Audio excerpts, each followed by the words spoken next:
nous allons maintenant opérer donc, des essais donc en conditions réelles avec différents échantillons, différents formats. Hein, donc l'Exos par la technique de mesure de fuite qui a été choisie donc, est conforme à la norme DIN 55508-1. On peut adresser différents formats d'emballage, que ce soit du flow-pack, de l'operculé, du thermoformé, voire même de la boîte de conserve. Donc il n'y a pas de difficulté technique à faire des tests dans différentes conditions emballage, même des emballages sous vide. Au niveau de l'installation, donc on a un kit de prélèvement à installer, donc avec un raccord quart de tour, donc qui se branche sur l'orifice de l'instrument. Donc simplement quart de tour, serrage, verrouillage à la main, pas besoin d'outils. Montage de l'aiguille, même chose, on est sur des raccords LUR, donc ça c'est la sonde de prélèvement, donc on monte l'aiguille, on l'installe, on verrouille. Et donc l'appareil est prêt, équipé maintenant pour aller faire les tests. Le bras de prélèvement qui permet de garder une position stable de la sonde pendant que l'emballage se gonfle et pour garder en fait une aiguille perpendiculaire au septum et éviter les coups de fouet quand on va réaliser le test d'éclatement.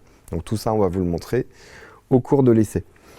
Au préalable, donc toujours prévoir d'installer les septums un peu avant de lancer les essais pour laisser le temps de polymérisation donc de la partie adhésive. Donc les septums sont d'une classe supérieure à ce qui peut exister aujourd'hui sur le marché sur l'analyse de gaz seul. En effet, pour la mesure de fuite, bien entendu, l'étanchéité doit être parfaite autour de l'aiguille de perçage. Et donc il faut une classe supérieure de septum pour mesurer les défauts de l'emballage et non pas les défauts d'étanchéité du septum autour de l'aiguille. Donc au niveau de l'interface, pour rappel, on peut choisir le protocole de test, les opérateurs, la ligne de production. Dans les bonnes pratiques également, pensez à noter ou bien le numéro d'alvéole ou le numéro de ligne s'il n'y a pas d'autres indications sur vos films, de manière à bien analyser vos données et bien comprendre exactement ce qui est mis en cause dans les défauts d'herméticité.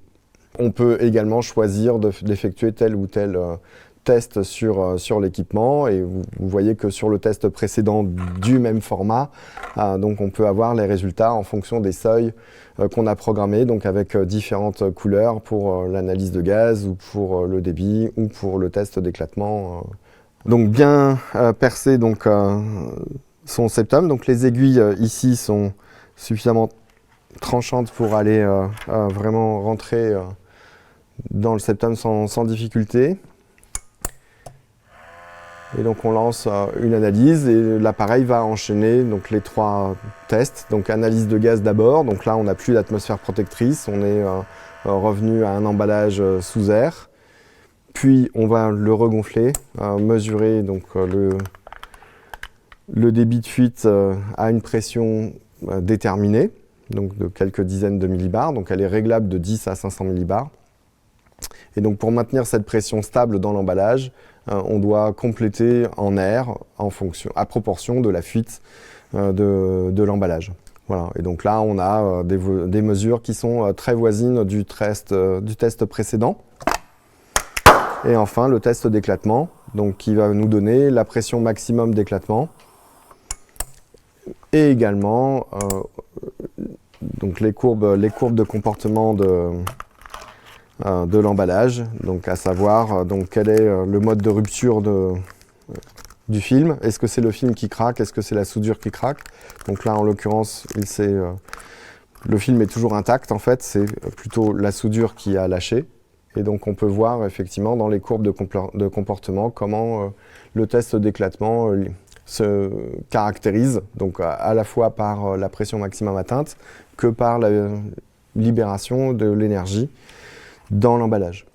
Donc c'est le fameux bang que vous entendez, et donc pour les soudures les plus faibles, ça ressemblerait plutôt à un pchit. Et ça, voilà, c'est une caractéristique qui sera propre au film que vous aurez sélectionné ou aux températures de soudure ou aux pressions que vous aurez exercées pour le maintenir en place. Donc une fois qu'on a réalisé donc une campagne d'essai, donc on peut visualiser les résultats directement sous forme de tableau.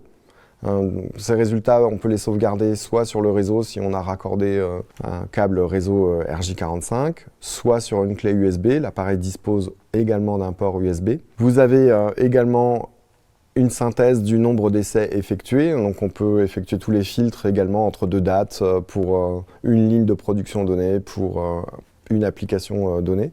Et vous avez le résultat des conformes ou non conformes à l'écran. Pour la partie analyse de données, donc on a des éléments aussi statistiques. Je vous invite à consulter du coup un tutoriel spécifique pour l'analyse de données pour vous permettre de visualiser très rapidement et de prendre les décisions adaptées à ce qui est caractérisé par l'instrument. Donc tout ceci est disponible, de même que les courbes de comportement également, que vous pouvez du coup visualiser tant pour la fuite que pour l'éclatement, et vous pouvez les revisualiser au travers de l'interface en rappelant les fichiers précédents. Je vous remercie pour votre attention, et donc nous restons avec nos équipes entièrement disponibles et à votre écoute pour voir les solutions à mettre en œuvre avec nos instrumentations pour analyser et mieux protéger les produits et vos marques.